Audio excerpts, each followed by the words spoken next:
Welcome to an all-new Restoration Today podcast brought to you by DOT. Replace heavy jugs plus get better mold cleaning power with less odor and less product. DOT Cleaner features dilute oxidation technology powered by DOT's patented NT7 molecule. Get a free sample of DOT Mold Stain Cleaner and 20% off your first order at dotcleaner.com. A little does a lot. Hey there, thanks for checking out this episode of the Restoration Today podcast. Today we are talking about a hot topic. It is ERPs, or emergency response plans. Restoration companies can create these with some of their customers to have relationships established before something bad happens, before you are needed, so that poof, when something bad happens, you get that call for the work. So I am joined by Jeff Carrier. He is the founder of Restoration ERP, and he's also one of the co-founders of Restoration Digital Marketing. So we might talk about the digital marketing stuff later on in the podcast, but we're going to start off talking about ERPs. So Jeff, thank you very much for joining me. I'm going to toss it over to you and have you share a little bit about your background as you do come from the industry. Yeah, thanks, Michelle, for having me on. Glad to be here. Glad to talk about this topic. As you mentioned, it has been a hot topic. Been speaking with a lot of owners over the last few years as we launched Restoration ERP, which was June 1st, hurricane season of 2020, right in the middle of the pandemic. Perfect. Yeah, kind of funny how that happened, but my background is I was head of sales and marketing for an independent restoration contractor.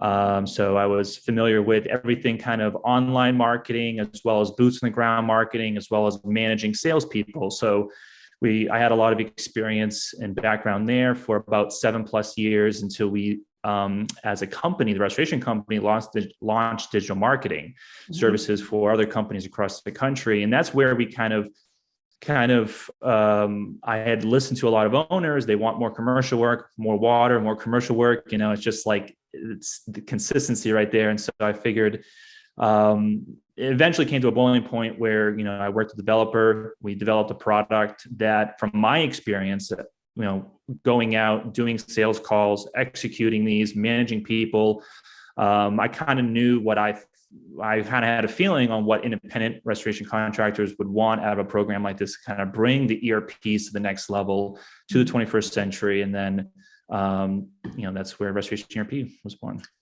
Okay, so explain what an ERP is for people who are watching it and are like, I don't even know what you're talking about. That's another acronym in the industry. IICRC, RIA, ERP, WLS. Yeah, so many.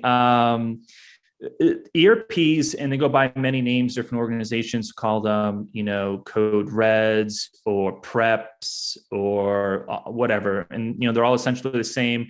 It's a pre-loss agreement, a disaster preparedness plan for a company, building, facility, where you're essentially going in, assisting them in getting some information and documentation ready in case there is an emergency. Who do they call? What do they do?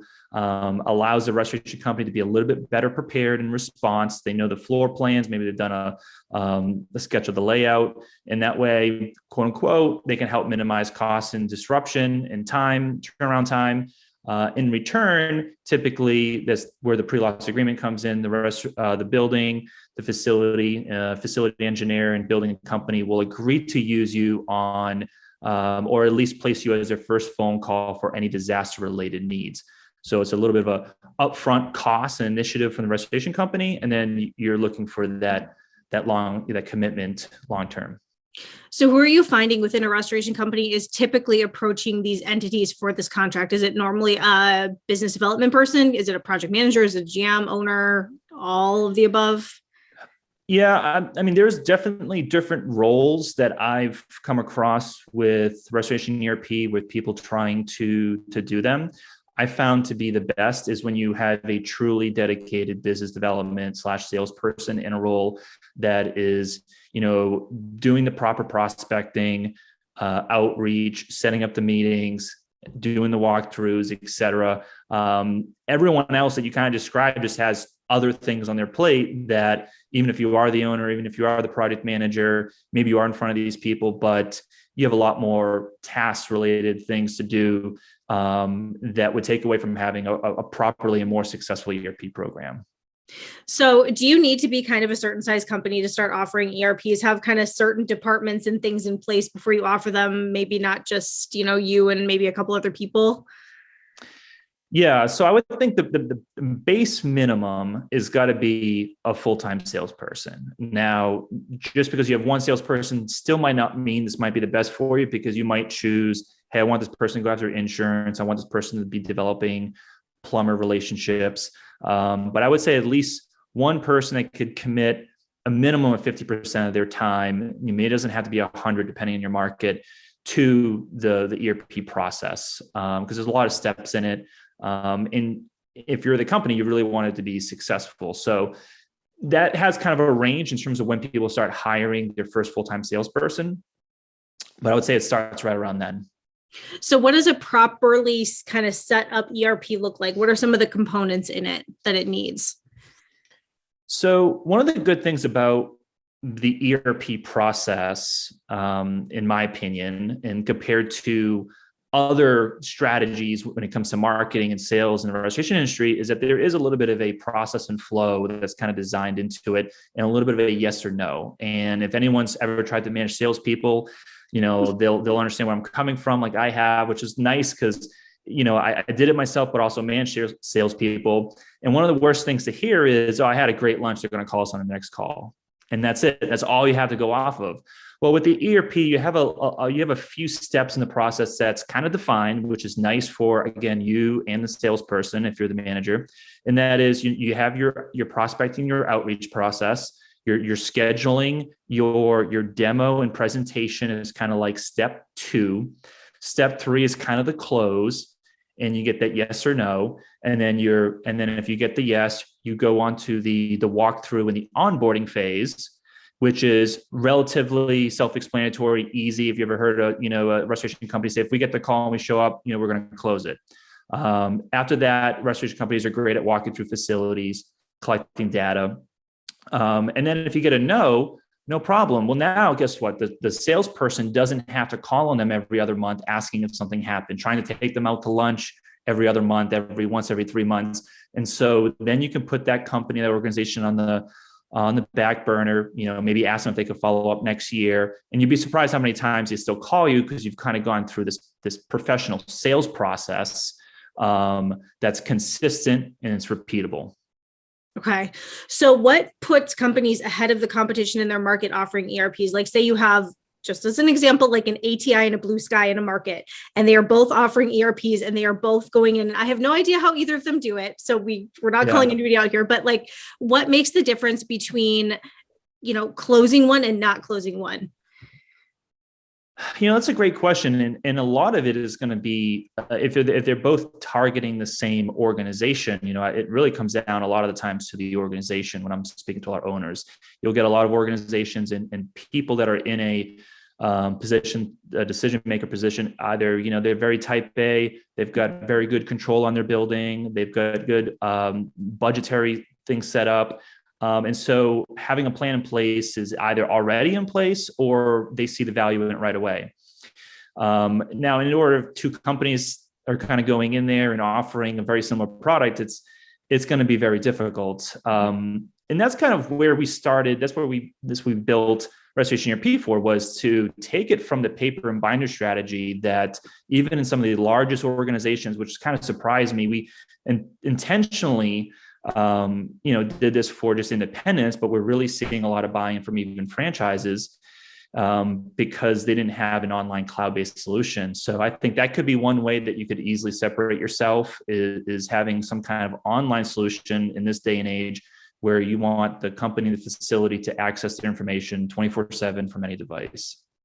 So how does it work if it's digital? Like, if they can go in and update anything at any time, is that also how they alert you? Or, what all does that involve if you're able to do this electronically versus the binder, like you said? Yeah, so exactly. You can access any of the data. You can download it, floor plans in the middle of the night. You can make updates in the middle of the night. There's different platforms that have a different approach, and you can get alerted when certain documents in your plan is expiring, for example. That's something that our solution has. And of course, all of the contacts and vendors are in there. So they're all click to call. You don't need to remember any names or phone numbers. And more importantly, though, that's really good for people that's not your direct contact. I always tell everyone, we don't need a big red button in the app because your facility director is going to know who you are and should be calling you directly. But if security and overnight personnel needs to contact the right people, now they know where to go and who to contact, because they're the ones that you're not really communicating with on a regular basis. So how does having an ERP in place also help speed up the initial response and like mitigation and stabilization process if it's a water loss, for example? Yeah, I think honestly, it's a little bit more on the peace of mind side. I think it helps like a tiny bit. The general concept is we've got your floor plans. We probably can picture how much square feet is projected to be affected, and we know how much equipment to bring. Because if you've ever taken these phone calls from these facility people, I mean, it's like 60 seconds, 120 seconds, and they're putting out fires. So it's nice for them to say, hey, we've got an issue on XYZ floor. We think it's affecting, 2 or 3 of these buildings, maybe down. And if you have the floor plans, which we've done more than once, we can get a general idea very quickly of how much we need to be at least immediately responding to and getting. And then from there, you can kind of get your eyes on the site and the loss, and then properly measure from there. Are there any like sectors of the economy, business niches that you find to be like good targets for ERPs? I'm sure that there have to be. And then maybe there are some that aren't. Like people have tried to go after those and like that's just not a good area to go. Yeah.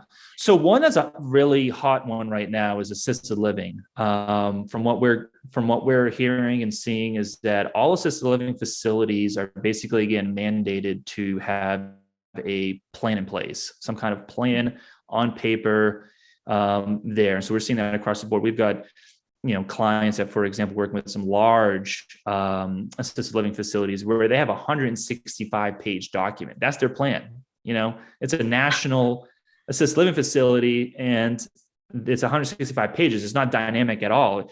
It's very static. How do you sift through where the shutoffs are? And so when you could imagine someone walking in this restoration company, was they're able to easily sell them by porting over the data they already have into a more dynamic solution that all of their people can access from each building and so on and so forth.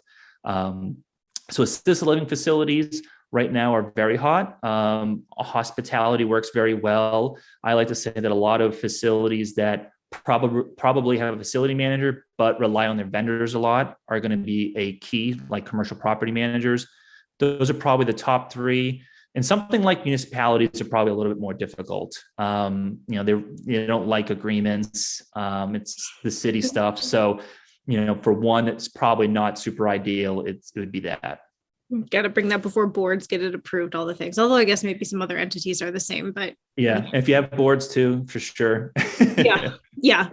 Okay. So as you go into restoration companies to help them with their ERP process, what are some of the things that you're seeing restoration companies are doing, or like steps that they're missing in the ERP process, or components that they're missing in these plans that they're creating for their clients? So the most difficult part is really just, for whatever reason, even though they some organizations like the idea, it's really just kind of committing from the base level of, okay, here's what our process is. Now let's make sure that we're making XYZ amount of calls, and then implementing a KPI that you're tracking and then able to double back on a monthly basis. What ends up happening is they may like the idea, may have some commercial clients, but this other salesperson's also responsible for just so many other things, including outside the commercial industry, maybe job-related things. And then they're not measuring how much square feet or how many ERPs are brought in. Like anything else, you really just have to put in place, like, this is our strategy, and then measuring it on a monthly basis, making sure it's at the forefront.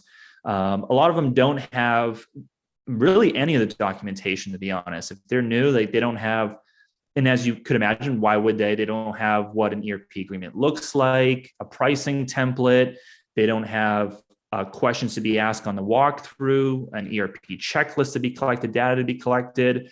So that's one of the first things that we learned was, hey, we're just going to supply the platform and we're good. But we learned very quickly that no, that's not enough. Like so we've added sales and marketing material downloads that are completely editable. So that way you can basically just swap out your logo and get running. We've got video articles on how to sell the process. And we now are offering, we've hired a full-time salesperson to do sales support to actually implement it, because that's the last part. Because once we still can't give you documents, you still have to really kind of commit to, hey, I made this amount of calls. Here's how many I've got in the pipeline, following up with these people. It's a true commitment and strategy. How much time would you say, business development departments that are working on this, do a lot of them have somebody who's working practically full time on just this alone? The ERP process? ERP, yes. Yeah. I mean, a lot of them, that's their thing. They want commercial. Their whole job is commercial. And there's a lot of parts to that. There's obviously the selling of it. There's the onboarding part. You've sold it, and now we got to get the data in there. And then you have the follow-up management part. One of the best things about commercial sales is that it is, for the most part, it's residual and it's compounding. So once you put up all this front work, in 2, 3, 4, 5 years, your costs per acquisition for these customers are dramatically lower. It's just scary up front when you have a salesperson spending 40 hours a week and it's slow to get off the ground. But we have accounts that still to this day that we set up 7+ years ago that still call the restoration company with zero amount of sales and effort that goes into it. Mm-hmm. So that's where the true compounding growth comes in for the company. And so there's 3 parts to double back on that. It's the sales part, it's the data and onboarding, and then you have the account management, which is following up with them, touching base, which is done at a lot less than normal markets. Once you get them on board, you're doing it semi-annually, annually, but you're also going to have where they have losses, right? Hopefully on a yearly basis. So really that's one of your awesome touch points. You just go out there and make sure the job's running well. So once you have an ERP in place with, say, a nursing home or assisted living facility, how often are you reviewing that with them to make sure everything's up to date? And again, is that the same salesperson probably that's managing that process? Yeah. Really the only time that typically the salesperson is not only involved, and again, every company can set this up however they want, is sometimes during the walkthrough, if you have enough flexibility on your team and you can send out a project manager to do the walkthrough, that really gives the facility that kind of warm and fuzzies, and is really good for your company too, to show that you're taking a production person out there. Outside of that, data collection, that's a great touch point for your salesperson, a very meaningful one. And you're probably doing that. And see, here's the thing. Very, very difficult to do on paper and binder. I mean, just super difficult to do. So we didn't do it a whole lot. I mean, we would have like a lunch every year or semi-annually, but in terms of updating that plan, that was very difficult to do. So the hope and idea is, if it's electronically, we send out notifications when documents are expiring and those get updated. So what kind of data is going into an ERP? And do you see any restoration companies using some of the more modern technology in the industry? This is maybe a little advanced, but like 3D imaging or anything to really get good pictures and images of what a space looks like for the ERP. Yeah. So you have general vendor organization data, contacts. Then you have your building data, which is like your general, how many floors, where the elevator's located, lock boxes, shutoffs, photos, et cetera, like that. And now, if you do have an online plan, you can add in, to your point, you can add Matterports scans that you could never access before. So now your plan is a lot more dynamic. Which of course Matterports in themselves can have a lot of data inside of that if it's inside the plan. So you could do Matterports. And then documents play a really important section, because depending on who you get on board in the organization, you can have HR documents, insurance documents, you can have budgetary items if they so wish. And of course you have the floor plans and normal stuff. You can also have call trees. You can have user manuals. So in the past with a paper and binder, the user manual would sit right next to it. Well, now if it's online, how many times do they use that fire alarm user manual? Now it's online. They can access it from any device if they're on vacation or if they're a different part of the building. So user manuals, they can keep their elevator certificate information updated. It's really a lot. Okay. But it's also important to not try and scare anyone from an ERP, like implementing all that data. Yeah. Is usually the client will kind of dictate what level of depth they want. Mm-hmm. Some are going to be like, this sounds great. We should have probably already had this in place. Come do a walkthrough, take some photos. I'm cool with that. We'll give you a call. Some are going to be like, we already have a lot of this in place. Let's take it to the next level. And that's where you're going to find some more in detail data collection. So it's really, you're kind of really leading it into the customer's hands, whatever can give you that secured square feet. Okay, so I was just thinking about this on the restoration company side. So if you have a specific business development person who is handling ERPs and that's their job, there's going to be some wait time sometimes before there's a loss, right? And some salespeople are really heavily driven by that commission. So it's like, well, okay, maybe I have a base salary, you're paying me to go set these up, but now I'm going to have to wait to get that commission. Have you found any creative ways that restoration companies have set up this position to kind of incentivize that person who's selling them, who is driven by the commission? Now they're going to have to wait for a loss. Not specifically. I don't get too much into that. I mean, I do get some questions from prior managing commercial account managers, but not necessarily. There could be a lack of time. Typically, I find it more where the manager, the owner is the one that's a little antsy, to be honest. So from a business development person, the only creative way is to maybe get outside the box of a normal large disaster and ask them if they've got, normal inspections you can do or mold related items, something that's a little more common. Okay. That makes sense. And some sales, they might be okay waiting, knowing that big loss is coming. So it will be worth it. Okay. Anything we didn't touch on related to ERPs that you think we should add in here? I think that the main thing to understand is that it is a commitment. And you should really, if you're going to do it, really commit have a salesperson in place, make sure they're committing a minimum of 50% of their time to this and making sure you're tracking it and tracking the KPIs on an ongoing basis. Because as a manager, if one of the things I always like to have seen is, if we're getting square feet and we're getting ERP sold month over month, that's going to turn into work. You can't tell me that 1 million square feet secured is that's $0. That's just very unlikely. So, managing tracking your KPIs, and here's the thing to understand.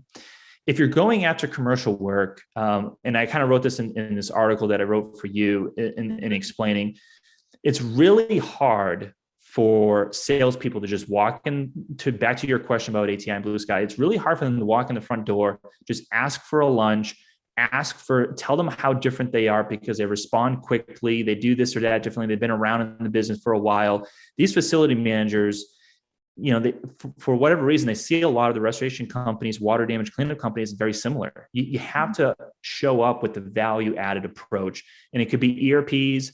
It could be doing just strictly Matterports. It could be doing, equipment staging. It could be doing different strategies. But I think just showing up and asking for lunches and following up every other month is just not going to get the job done when you have really good companies out there performing ERPs or performing other things for these organizations, and they have relationships in place. So we need a differentiator. That's a good point. Okay, perfect. Well, I'm going to save the marketing topic for another episode because I think that's completely separate and we could go on for probably hours on marketing alone. So yes, be sure to check out Jeff's articles on cnrmagazine.com. I know that he had another one from 2018.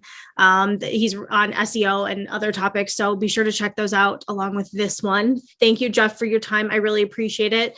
And stay tuned for another episode where we talk about marketing because we're going to have to do that next.